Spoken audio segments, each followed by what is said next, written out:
महामारी के वायरस ने फिर बदल दिया है रूप। स्क्रीन पर देखिए इस नाम को। ये वो नाम है जो आने वाले कुछ महीनों में पूरी दुनिया को प्रभावित कर सकता है। और हो सकता है हम फिर से देखें लॉकडाउन नंबर 3।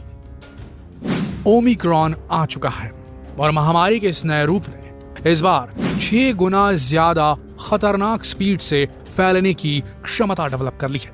जी हां,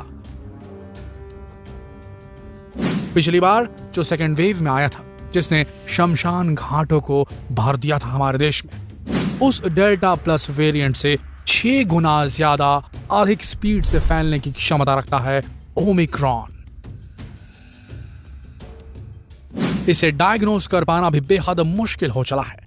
ये 11 नवंबर 2021 को पहली बार दक्षिण अफ्रीका में मिला और आज तारीख देखिए 2 दिसंबर, और आज ये दुनिया की 23 कंट्रीज में फैल चुका है, इंक्लूडिंग यूएसए। अमेरिका ने भी पहला ओमिक्रॉन वेरिएंट से प्रभावित पेशेंट देख लिया है। तो भारत कितना सेफ है? हाल ही में खबर आई है 4 पैसेंजर्स जो हाई रिस्क कंट्रीज का मतलब उन कंट्रीज में जहां पर ओमिक्रॉन के पेशेंट मिले हैं, उनसे वापस आए हैं। 3 पेरिस से वापस आए, 1 इंग्लैंड से वापस आए हैं, वो पॉजिटिव पाए गए हैं दिल्ली एयरपोर्ट में। आज तारीख 2 दिसंबर है, याद कीजिए। इसका मतलब हो सकता है 11 नवंबर से जब पहली बार इस वायरस को डिटेक्ट किया गया था, ओमिक्रॉन को डिटेक्ट किया गया था साउथ अफ्रीका में, जहां इसका जन्म हुआ, समझ लीजिए, जहां ये म्यूटेट होकर पहली बार डिटेक्ट हुआ 11 नवंबर से 2 दिसंबर। तो हो सकता है डिटेक्ट होने से पहले भी ये साउथ अफ्रीका में फैल रहा हो और वहां से बहुत सारे लोग दुनिया के दूसरे देशों में ट्रैवल कर रहे हों। और आज 2 दिसंबर को जब टेस्टिंग चालू हुई, जब ओमिक्रॉन डिटेक्ट हो चुका था दुनिया भर में, जब टेस्टिंग शुरू हुई दिल्ली के इंदिरा गांधी इंटरनेशनल एयरपोर्ट पर, तब पहले 4 केसेस मिल रहे। इसका कहने का मतलब यह है कि क्या वाकई में भारत में एंटर कर चुका है जो अभी तक अनडिटेक्टेड है ओमिक्रॉन। क्या होगा भारत का इस बार अगर सही मेजर्स नहीं लिए गए? क्या होगा भारत का इस बार? इस बात को बहुत ध्यान से सुनिए दोस्तों। क्या हमें अभी के अभी तुरंत देश की सरकार को, केंद्र सरकार को, राज्यों की सरकार को तुरंत बड़े मेजर्स नहीं ले लेने चाहिए? क्या यही वो सही वक्त नहीं है जब आईसीएमआर खुद बोल रहा है कि 6 गुना ज्यादा स्पीड से फैलता है ये नया variant Omicron, delta plus variant से, जिसकी वजह से पिछले साल भारत में त्राही मच गई थी। सोचिए 6 गुना ज्यादा स्पीड, कितना खतरनाक हो सकता है। सबसे बड़ी बात, वैक्सीनेटेड लोगों में प्रभावित कर रहा है उन लोगों को जो वैक्सीनेटेड हो चुके हैं ओमिक्रॉन। सोच के देखिए, अगर ऐसा हुआ तो सारा वैक्सीनेशन प्लान, भारत का 100 करोड़ वैक्सीनेशन करने का प्लान चौपट हो जाएगा और भारत में फिर से मच जाएगी त्राही।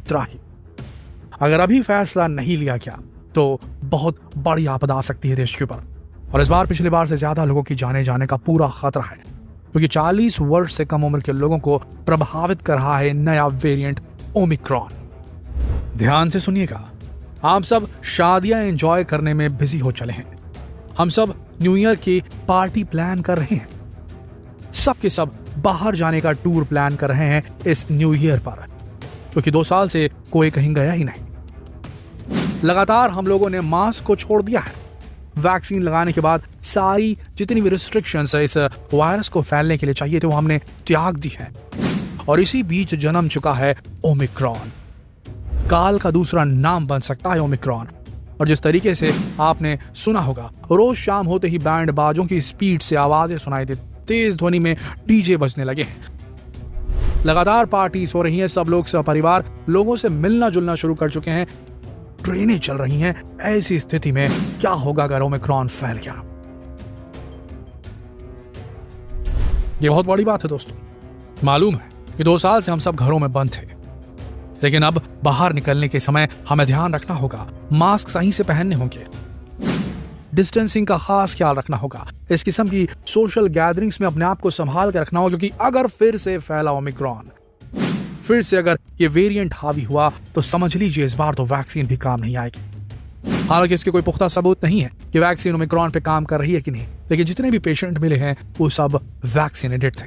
ऐसे केसेस में पता नहीं क्या होगा भारत का अगर जल्दी डिसीजंस नहीं लिए गए।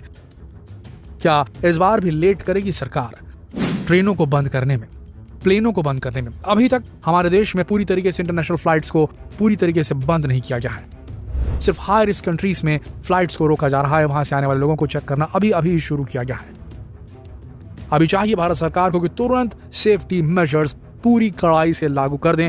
हो सकता है इससे वापस से हमारी इकोनॉमिक एक्टिविटी पे असर पड़े, हो सकता है लोगों की छुट्टियां बर्बाद हो जाए, हो सकता है लोगों की शादियां खराब हो जाएं, लेकिन इस बार फिर से हमें जरूरत है सावधानी बरतने की।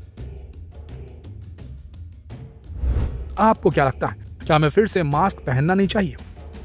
क्या हमें सोशल गैदरिंग से फिर से बचना नहीं चाहिए? क्या हमारी जिम्मेदारी नहीं कि हम लोगों को एक साथ इकट्ठा होने में अब थोड़ा सा परहेज करें? क्या हमारी जिम्मेदारी नहीं कि अब हम घूमना थोड़े दिन के लिए अवॉइड करें, 2-3 महीनों के लिए सही? क्या लगता है आपको, क्या फिर से हमें कड़ाई नहीं बरतनी चाहिए इस ओमिक्रॉन वेरिएंट के सामने? हाँ या नहीं, ये जवाब आपको तय करना है, क्योंकि अगर आपका जवाब नहीं में है तो हो सकता है, हम कंफर्म तो नहीं कह सकते, पर हो सकता है अगर ये वेरिएंट फैल गया, जो जिस देश से निकला, जिस देश से जन्मा, साउथ अफ्रीका से 11 तारीख से ये जन्मा 11 नवंबर से, और आज की तारीख में डबल हो चुका है। ऐसी स्थिति में अगर कहीं ये फैल गया पूरी दुनिया में, पूरे भारत में, तो क्या फिर से लॉकडाउन नंबर 3 नहीं लग जाएगा? क्या सोचना है आपका, क्या करना चाहिए हम सबको, ये कमेंट सेक्शन में जरूर लिखें। और हमारी हिदायत है, कृपया मास्क फिर से पहने। कुछ नहीं होता अगर लोग आपसे कहेंगे कि ये देखो फिर से मास्क पहनना शुरू कर दिया इन्होंने, बेहद ज्यादा डर रहे हैं, लोग आपसे कहेंगे, लेकिन जान है तो जहान है, लोगों के कहने पर मत जाइए। और लोगों से खास गुजारिश है, जो इस किस्म की सेफ्टी मेजर्स को फॉलो कर रहा है उसका आदर करें, पहने मास्क, सोशल डिस्टेंसिंग का फॉलो करें। नहीं तो फिर से अगर ये महामारी फैली तो इस बार तो वैक्सीन भी नहीं बचा पाएगी। शेयर कीजिए इस अति इंपॉर्टेंट वीडियो को फेसबुक पर, व्हाट्सएप पर, यूट्यूब पर, ताकि लोग जागरूक हो सके और फिर से त्राही त्राही ना मचे भारत में। शेयर कीजिए इसे। धन्यवाद।